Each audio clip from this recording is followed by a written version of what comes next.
Louvado seja nosso Senhor Jesus Cristo. Queridos irmãos e irmãs, hoje, nesse dia 20 de janeiro, nós celebramos essa memória desse santo tão querido e conhecido no meio de nós, que é São Sebastião, mártir da Igreja nascente, mártir dos primeiros séculos. E nós, enquanto Arquidiocese de Cuiabá, nós temos uma ligação muito forte com São Sebastião devido à nossa origem. A nossa origem do início do século XVIII, quando nós fomos assim descobertos e houve a paróquia da Vila Real do Senhor Bom Jesus de Cuiabá, nós estávamos ligados à Arquidiocese de São Sebastião do Rio de Janeiro e permanecemos assim durante praticamente um século. Então São Sebastião está ligado à origem da nossa igreja enquanto Cuiabá, está ligado à nossa origem enquanto Arquidiocese. E São Sebastião foi um santo que fez jus ao próprio nome. Sebastião significa sagrado em grego, e a vida dele foi um verdadeiro dom.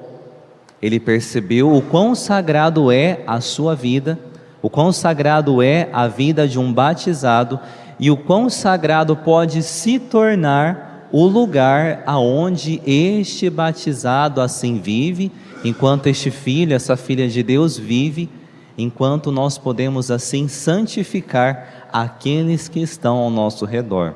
Sebastião nasceu na França, na virada do século II para o século III, e mais tarde foi viver com a sua família em Milão, no norte da Itália.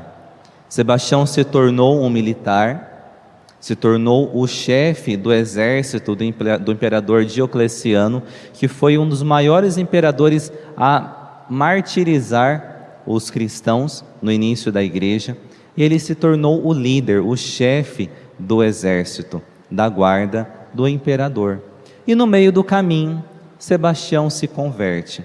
No meio do caminho, Sebastião é batizado, e no meio do caminho, Sebastião se vê diante de uma grande dúvida, de um questionamento.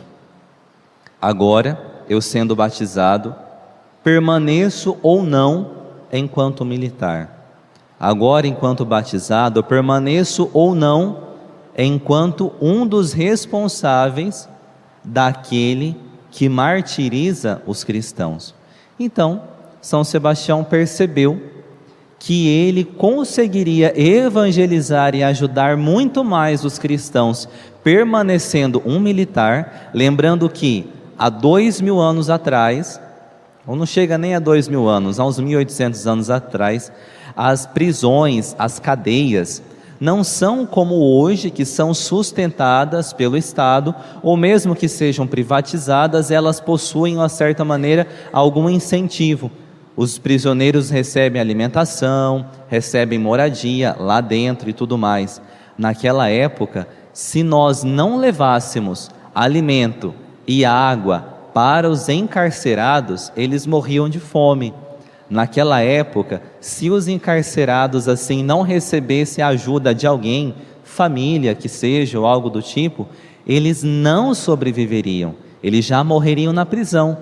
Tanto que não é raro o testemunho de pessoas que descobriram que iam ser presas e preferiram tirar a própria vida a serem presas.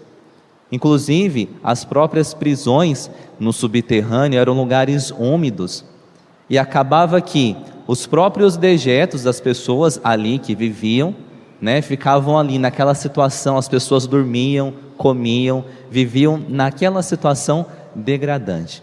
Pois bem, então Sebastião percebeu que ele ajudaria muito mais os cristãos permanecendo militar do que deixando assim de ser um militar da guarda do imperador. E ele incentivava, ele ajudava, ele rezava com os prisioneiros. São Sebastião, ele não livrava assim as pessoas, não, renuncia a Jesus, vamos lá, renuncia, você tem a sua família lá fora. Não, ele incentivava, vamos permanecer fiéis, vamos permanecer firmes até a morte. Vamos permanecer firmes até o derramamento do nosso sangue por Jesus.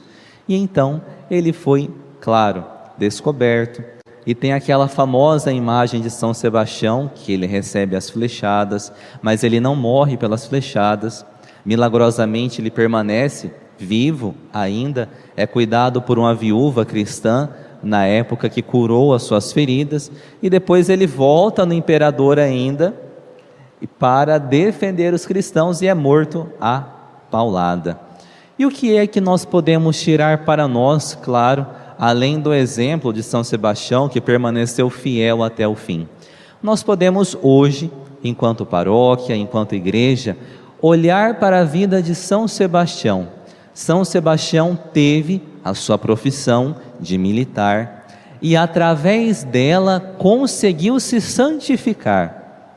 A nossa profissão, o nosso trabalho, mesmo que não seja aquilo que nós queiramos, mesmo que não seja algo satisfatório, mesmo que custe muitas vezes o nosso tempo, mesmo que cause muitas vezes revolta e raiva no nosso coração, pode ser o lugar da nossa santificação, desde que nós façamos tudo por amor.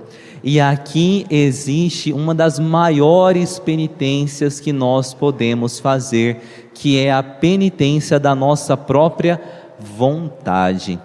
A penitência da nossa própria vontade é uma das mais difíceis que nós podemos fazer, porque muitas vezes nós fazemos, eu vou para o meu trabalho, eu exerço o meu apostolado na minha comunidade, eu tenho a minha família, mas várias situações eu faço de qualquer jeito, eu faço com falta de vontade, até mesmo a minha vida de oração, eu posso transformar num fardo, quando eu levo tudo de qualquer jeito, quando eu não faço assim por amor, mas quando eu suplico a graça de Deus, vou ao coração de Jesus, que é a fonte da caridade, e peço: Senhor, me ajude a viver tudo isso com amor, com a caridade do seu coração, com a caridade do coração dos mártires, que foram fiéis até o fim.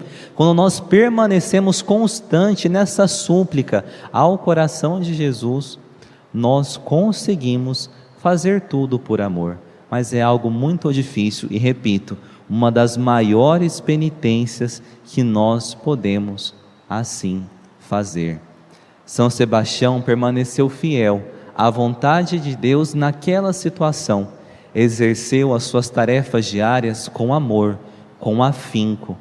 Peçamos a Ele então, peçamos a sua intercessão, para que nós possamos da mesma forma exercer as nossas atividades diárias com amor, sem esse espírito de revolta, esse espírito de maledicência, a tentação até mesmo de querermos abandonar tudo. Está muito difícil, eu não vou dar conta, isso não é para mim. Mas peçamos: Senhor, me ajuda a viver com amor, a suportar as situações que eu vivo com a minha família com amor, a suportar as situações no meu trabalho com amor. Eu garanto, meus irmãos, que nós nunca assim perderemos o fervor. Um dos grandes santos, e já encerro, que teve, claro, todos os santos têm um amor imenso pela Sagrada Eucaristia, mas um dos santos que escreveu o Tratado da Eucaristia, São Pedro Julião e Marte, ele dizia: se nós queremos manter o nosso fervor, o nosso amor, não queremos assim desanimar e nem cair na preguiça, na tibieza, estejamos aos pés de Jesus sacramentado. Aos pés de Jesus sacramentado, nós conseguimos vencer todo o martírio e toda a tentação. Então, que nessa semana seja um dos nossos propósitos, viver as nossas atividades com amor, sabendo que é lá aonde você vive, aonde você trabalha, aonde você desempenha o seu apostolado, que você pode sim ser um testemunho da graça e do amor de Deus, e estejamos aos pés de Jesus sempre, para que o nosso fervor jamais nos abandone e jamais acabe. Louvado seja nosso Senhor Jesus Cristo.